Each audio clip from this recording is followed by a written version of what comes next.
जब यीशु ने सातवीं मुहर को तोड़ा तो स्वर्ग में आधे घंटे तक सन्नाटा छा गया।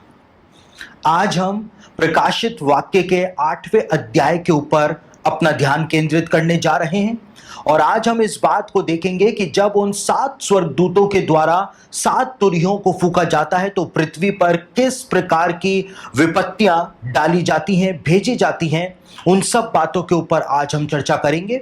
और हम इस बात को भी देखने का प्रयास करेंगे कि क्यों बाइबल की भविष्यवाणियों के जो स्कॉलर्स हैं वो इस बात को कहते हैं कि इन 7 तुरहियों में से 4 तुरहियां जो हैं वो फूकी जा चुकी हैं और अब सिर्फ 3 ही तुरहियों का फूका जाना शेष रह गया है। तो आज प्रकाशित वाक्य के इस 8वें अध्याय में हम इन सब बातों के ऊपर चिंतन करने जा रहे हैं, मनन करने जा रहे हैं और एक बहुत ही एक्साइटिंग लेसन आप इस समय सीखने जा रहे हैं जो एक नई इंसाइट प्रकाशित वाक्य के 8वें अध्याय के विषय में आपको प्रदान कर देगा।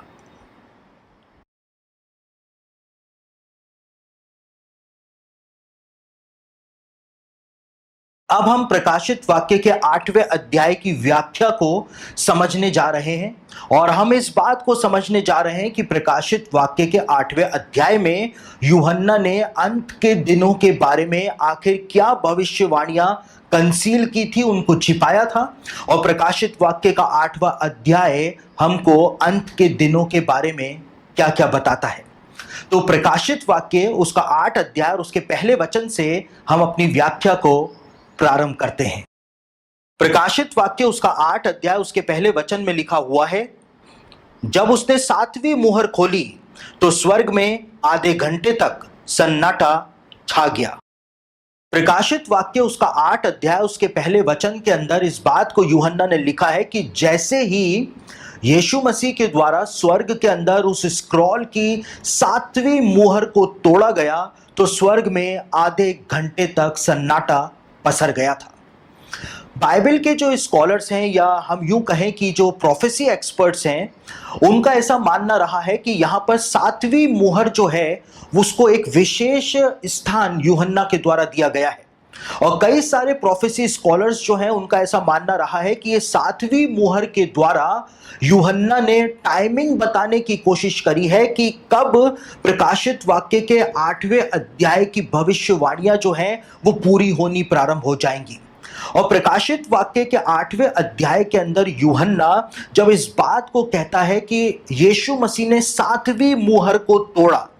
तो बाइबल की भविष्यवाणियों के विशेषज्ञ जो हैं इस 7वीं मुहर को 7वीं सहस्त्राब्दी का प्रतीक मानते हैं।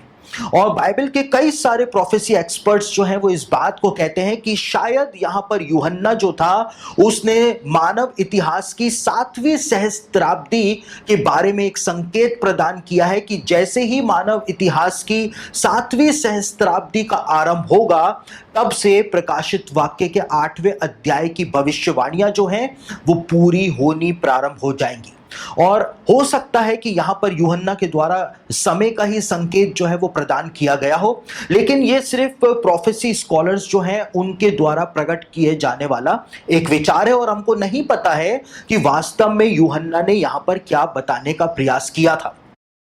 लेकिन जब हम प्रकाशित वाक्य के 8वें अध्याय के अंदर आगे बढ़ेंगे तो वास्तव में ही आपको भी ये बात महसूस होनी शुरू हो जाएगी कि शायद यूहन्ना ने यहाँ पर मानव इतिहास की 7वीं सहस्त्राब्दी के बारे में ही संकेत प्रदान किया था 7वीं मुहर को बताने के द्वारा।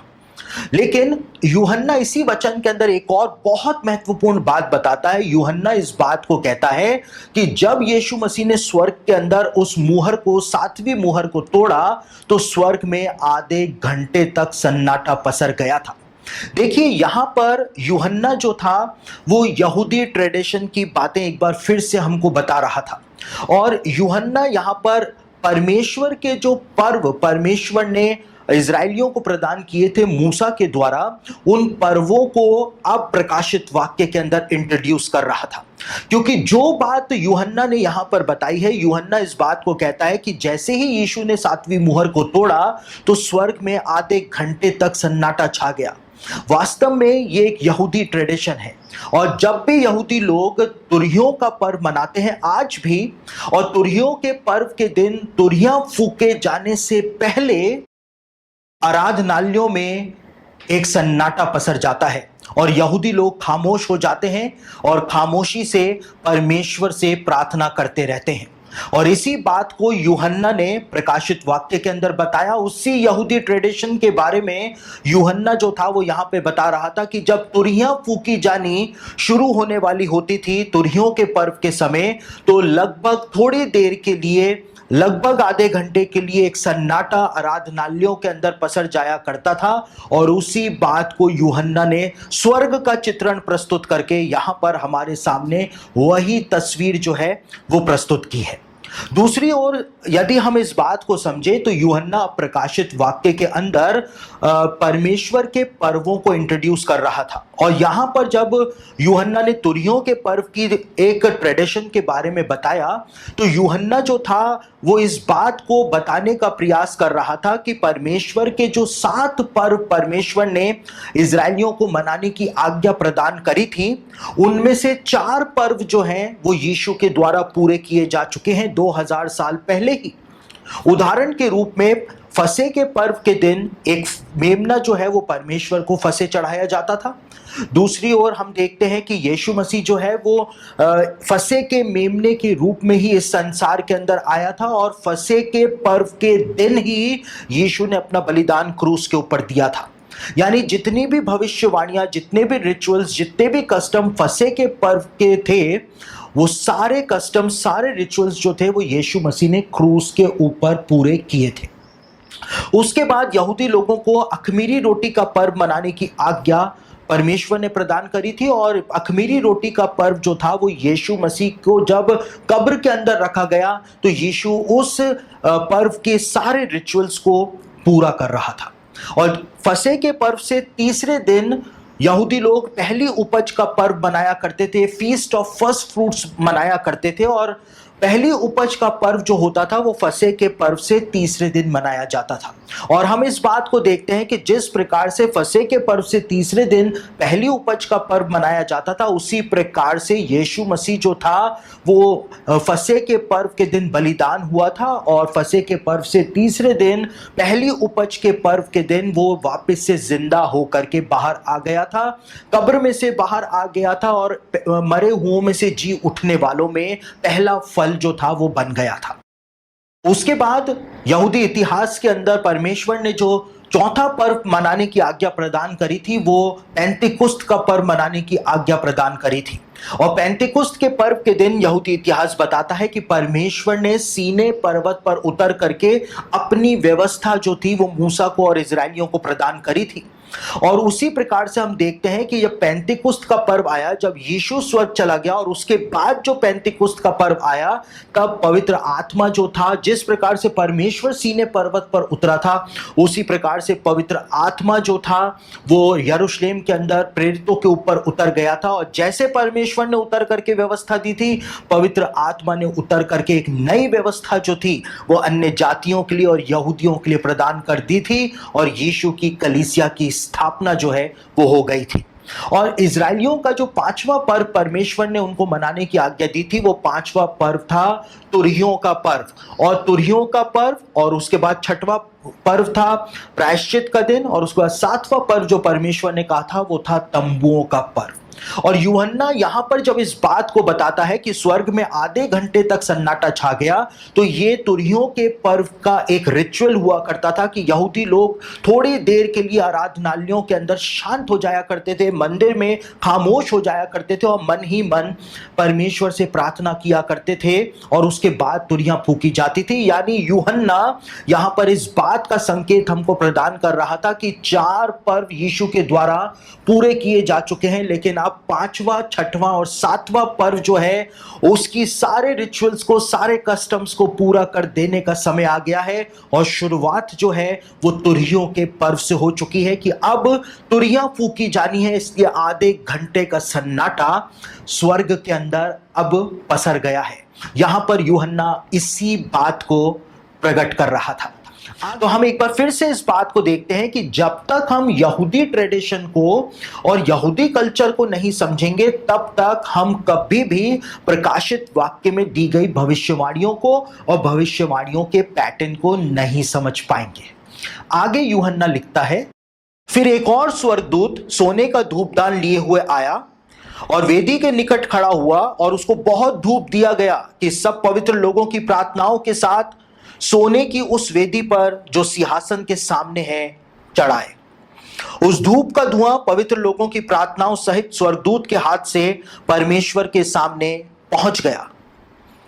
तब स्वर्गदूत ने धूपदान लेकर उसमें वेदी की आग भरी और पृथ्वी पर डाल दी और गर्जन और शब्द और बिजलियां और भूकंप होने लगे। प्रकाशित वाक्य के 8वें अध्याय के अंदर यूहन्ना एक बार फिर से टेंपल सर्विस को इंट्रोड्यूस करता है और यूहन्ना यहां पर परमेश्वर के मंदिर के अंदर जिस प्रकार से धूप की वेदी के ऊपर धूप जलाया जाता था उस सारे बातों को प्रकाशित वाक्य के अंदर बताता है, लिखता है। और परमेश्वर के मंदिर के अंदर जब धूप जलाई जाती थी तो एक याजक जो हुआ करता था वो धूप लेकर के आया करता था और उसी बात को यहां पर यूहन्ना ने बताया है। और दूसरा याजक जो हुआ करता था वो पीतल की वेदी जो बाहरी आंगन में लगी हुई होती थी उसमें से अंगारों को लेकर के आया करता था और उसके बाद धूप की वेदी जो कि पवित्र स्थान में पवित्र स्थान के बिल्कुल सामने रखी जाती थी उसके ऊपर अंगारों को डाला जाता था और उसके ऊपर धूप रखी जाती थी ताकि धूप का धुआं जो है वो परमेश्वर के सामने उठ सके, परमेश्वर को धूप का धुआं जो है वो पसंद आ सके। और यहूदी परंपरा में इस बात को बताया जाता है कि जब भी याजक धूप की वेदी के ऊपर धूप जलाया करते थे इसी प्रकार से,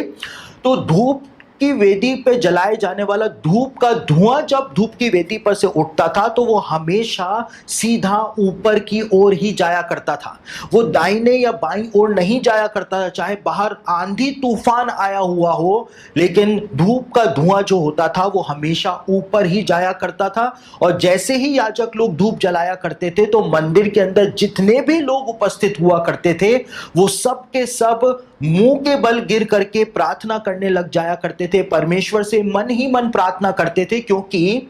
यहूदियों के अंदर ऐसा माना जाता था कि जैसे धूप का धुआं सीधा ऊपर जाता है परमेश्वर के पास जा रहा है, उस धूप के धुएं के साथ उनकी प्रार्थनाएं जो हैं वो भी सीधा परमेश्वर के पास ही पहुंच रही हैं, परमेश्वर के पास ही उनकी प्रार्थनाएं धूप के धुएं के समान पहुंच रही है। एक ग्रहण योग्य सुगंध जो है वो परमेश्वर के पास जा रही है। और इसी बात को यहां पर प्रकाशित वाक्य में यूहन्ना ने बताया है कि धूप का धुआं पवित्र लोगों की प्रार्थनाओं के साथ परमेश्वर के सम्मुख जो है वो भेजा गया, परमेश्वर के सम्मुख लाया गया। और यहूदियों में इस बात को भी माना जाता रहा है प्राचीन समय से ही कि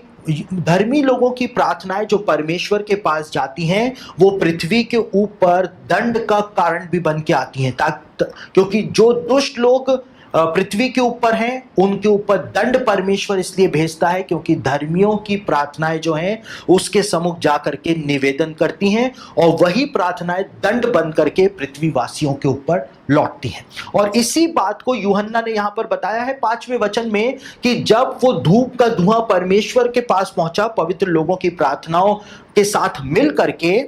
तब स्वर्गदूत ने धूपदान लेकर उसमें वेदी की आग भरी और पृथ्वी पर डाल दी और गर्जन और शब्द और बिजलियां और भूकंप होने लगा। यानी कि जिस प्रकार से यहूदियों में माना जाता है कि जब प्रार्थनाएं परमेश्वर के पास जाती हैं तो वो लौट करके भी आती हैं और पृथ्वी पर वो दंड की घोषणा करती हैं। और इसी बात को यूहन्ना ने प्रकाशित वाक्य के 8वें अध्याय के इन वचनों के अंदर बताया है।